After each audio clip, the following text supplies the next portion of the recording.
Ever get stuck in an argument where like nobody's budging and the tension just keeps rising?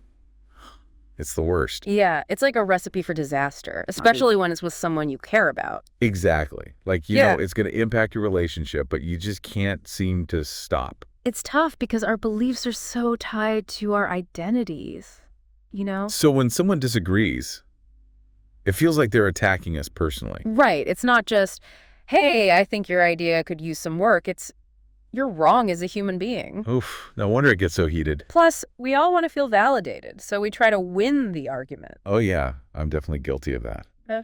But it feels like it's gotten even harder lately to have a productive disagreement. I think you're right. It's like everyone's stuck in their own echo chambers. Exactly. They only see their own viewpoint as valid. So how do we break out of that? Yeah. How do we disagree without completely ruining the relationship? Well, I think the key is learning to disagree gracefully with a willingness to understand, even if you don't agree. Okay, I'm all ears.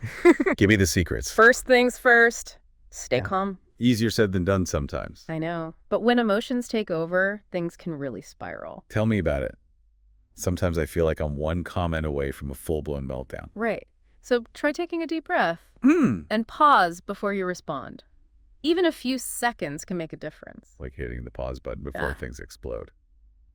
Yeah, I like that. And if you need to excuse yourself for a moment to gather your thoughts, Or, another important thing is to actually listen to the other person.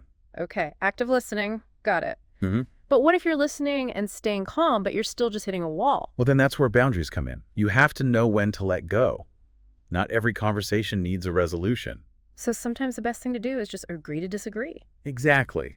And that's not giving up. It's more like choosing to protect the relationship. Exactly. It shows that you value the person more than winning the argument. I like that shift in perspective. It's not about being right. It's about being respectful. Right. And the benefits of learning to disagree gracefully go way beyond just avoiding conflict. Okay, I'm intrigued. Tell me more about these benefits. Well, for one, it brings a sense of peace. You're no longer constantly battling to convince everyone to see things your way. You can just let go of that need to control other people's opinions and find some calm in the midst of all the different viewpoints. That sounds pretty amazing. Yeah. Less stress, more harmony I'm in. And here's another benefit you might not expect. Agreeing to disagree can actually expand your perspective. Really? How so? Well, when you encounter different viewpoints and you engage with them respectfully, even if you don't change your own mind, it forces you to think more deeply about your beliefs. It's like you're holding your own beliefs up to a mirror and seeing them from a different angle. Exactly. You might uncover blind spots, you might challenge your assumptions, you might even learn something new. Instead of disagreements being threats, they become opportunities for growth. I like that. And of course, one of the most important benefits is stronger relationships. Because when you're not always trying to win every argument, you can actually connect with the other person. Exactly. You build trust and mutual respect. That makes sense. When you feel like you constantly have to defend your position, it erodes trust. It creates distance. And that's true in personal relationships as well as professional settings. Okay. So I'm sold on the benefits. Right. But I have to admit, I'm still a little fuzzy on how to put this into practice. Can you give me some real-life examples? Sure. Let's say you're at a family gathering and the conversation turns to politics. Oh, I know where this is going. Holiday dinners can be a minefield. So your uncle starts expressing some strong opinions that you don't agree with. The tension starts to rise. You can feel yourself getting ready to jump into the fray. What do? Okay. Deep breaths. Stay calm.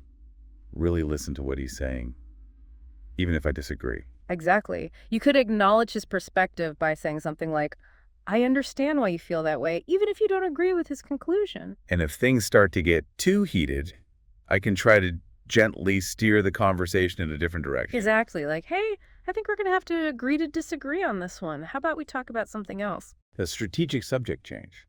I like it. It diffuses the tension without dismissing anyone's feelings. Right. Now let's imagine a different scenario.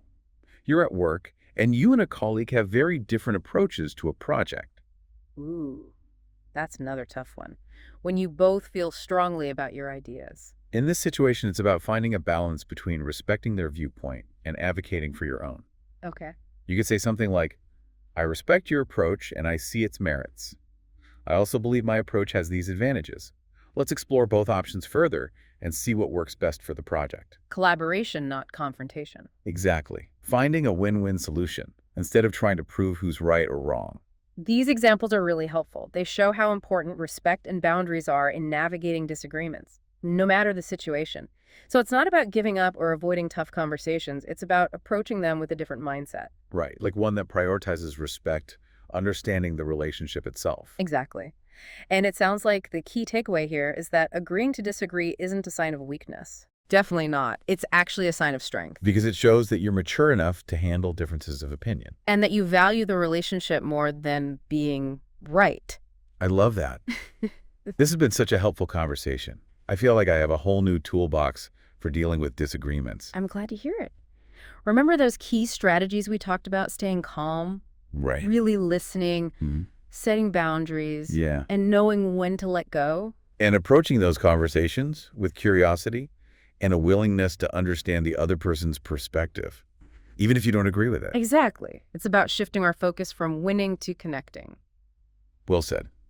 So to wrap up this deep dive, I want to leave our listeners with a little challenge. Ooh, I like challenges. What is it? I challenge you to think about a belief you hold very strongly, something you're really passionate about. Okay, got it.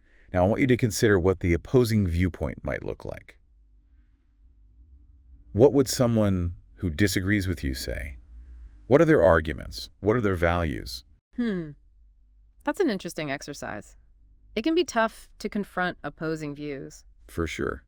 But it can also be incredibly eye-opening. It is. It's not about changing your mind. Right. It's about expanding your understanding. Exactly. It's about recognizing that there are different ways of looking at the world, and that's okay. Maybe you'll learn something new. Or maybe you'll just strengthen your own beliefs by examining them from a different angle. Either way, it's a worthwhile exercise. So I encourage you to step outside your comfort zone, engage with those differing viewpoints, and see what happens. That's great advice. And on that note, I think it's time for us to wrap up. Yes, thank you so much for joining us on this exploration of disagreements and how to navigate them with grace and respect. It was my pleasure. Until next time, remember that disagreements are a part of life. They don't have to be destructive. They can actually be opportunities for growth, connection, and a deeper understanding of ourselves and the world. That's a perfect way to end this episode. Thanks for listening, everyone.